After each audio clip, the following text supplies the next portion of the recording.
जय श्री कृष्णा। आइए सुनते हैं अमावस्या पर पीपल देवता की कथा। इस कथा को सुनने मात्र से घर में सुख और संपत्ति आती है। एक समय की बात है, किसी गांव में एक ब्राह्मण और एक ब्राह्मणी रहते थे। वे दोनों रोजाना पीपल की पूजा किया करते थे। बिना पीपल की पूजा किए ना ही वह अन्न ग्रहण करते, ना ही जल ग्रहण करते। जब भी वह ब्राह्मण देव पीपल की पूजा करते थे तो उन्हें एक आवाज सुनाई देती थी, मैं देऊं तू मांग, मैं देऊं तू मांग। अर्थात मैं तुम्हें देना चाहता हूँ, तुम मांग लो। यह बात सुनकर ब्राह्मण देव चिंतित रहने लगे। वे सोचते थे कि आवाज आखिर कहाँ से आ रही है। क्या पीपल के ऊपर कोई बैठा है या फिर इस पर किसी भूत प्रेत का साया है। यह सोचते सोचते और चिंता करते करते ब्राह्मण दिन ब दिन सूखते गए।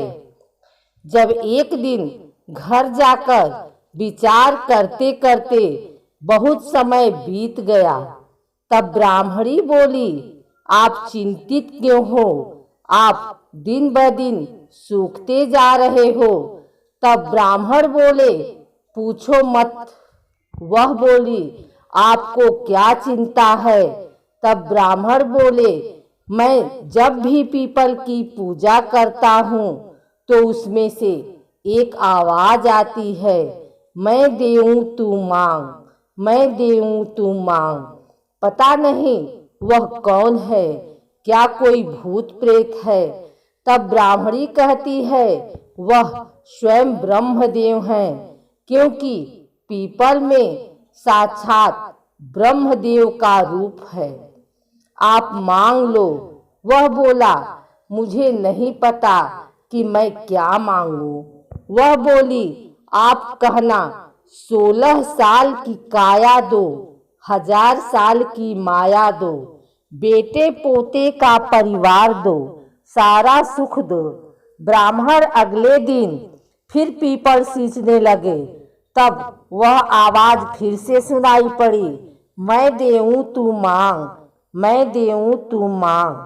मुझे 16 साल की काया दे, 1000 साल की माया दे, बेटे पोते का परिवार दे, सारा सुख दे। तब पीपल बोला, ब्राह्मण देखने में तो बहुत सीधे लगते हैं, पर सारा कुछ मांग लिया। लेकिन पीपल देव ने कहा, जो तुमने मांगा वह सब तुम्हें मिल जाएगा।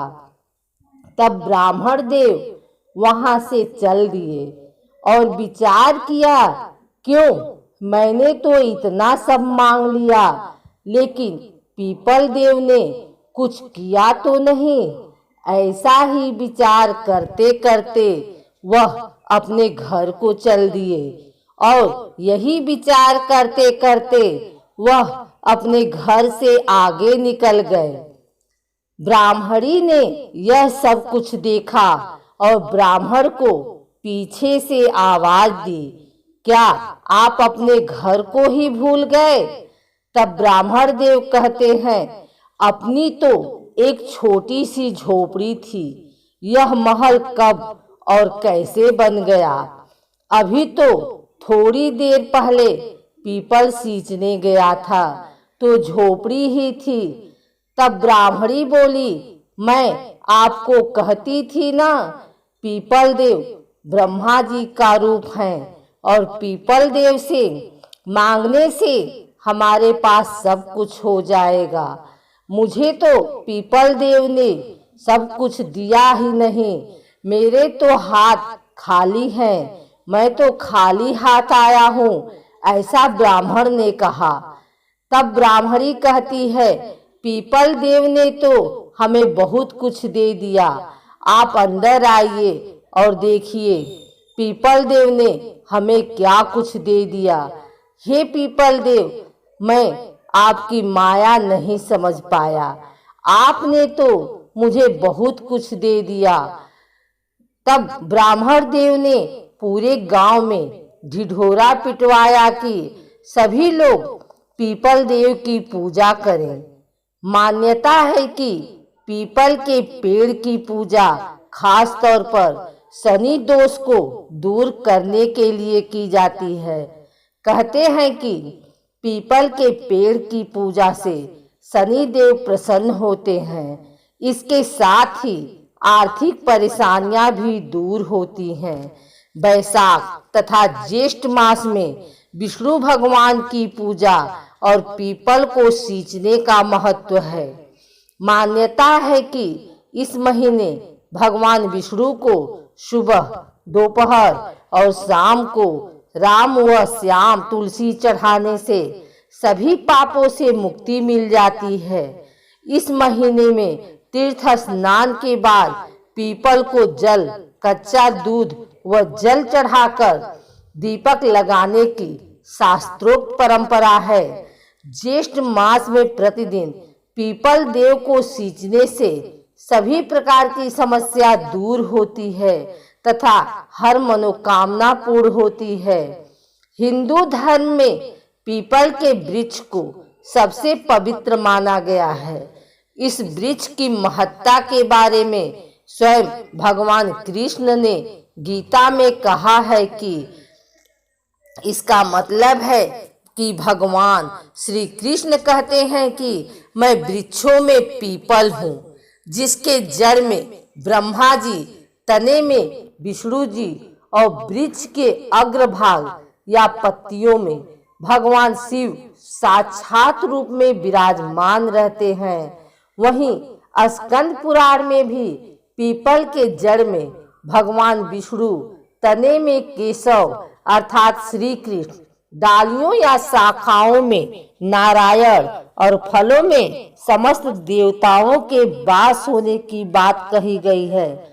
पीपल के वृक्ष में सभी देवताओं के वास के बावजूद भी पीपल के वृक्ष की पूजा रविवार को नहीं की जाती, क्योंकि रविवार के दिन पीपल की पूजा करने पर मनुष्य को इसके गंभीर परिणाम भोगने पड़ते हैं।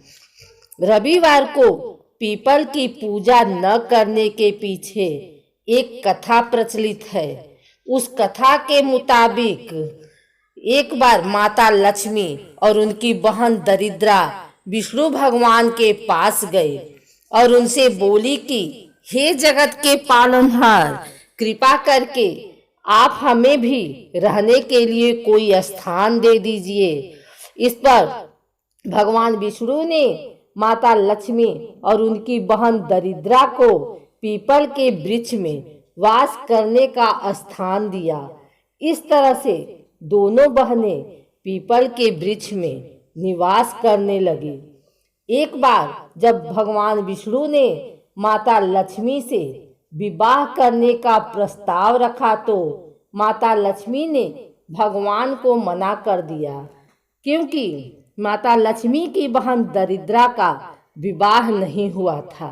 माता लक्ष्मी बहन के विवाह के बाद ही भगवान से विवाह कर सकती थी। इस पर जब भगवान विष्णु ने दरिद्रा से पूछा कि वो कैसा वर चाहती है, तो दरिद्रा बोली कि वह ऐसा पति चाहती है कि जो कभी पूजा पाठ न करे और उनका पति ऐसे स्थान पर उन्हें रखे जहाँ पर कोई पूजा पाठ भी न करता हो। इस तरह से दरिद्रा के मांगे हुए वरदान के मुताबिक भगवान विष्णु ने दरिद्रा का विवाह ऋषि से करा दिया। विवाह के बाद भगवान विष्णु ने दरिद्रा और उसके पति ऋषि को अपने निवास स्थान पीपल में रविवार के दिन निवास करने का स्थान दिया। इस तरह से रविवार के दिन पीपल में देवताओं का वास न होकर दरिद्रा का वास होता है। इसलिए रविवार के दिन पीपल की पूजा नहीं करनी चाहिए, क्योंकि पूजा करने पर दरिद्रा खुश होकर पूजा करने वाले के घर चली जाती है।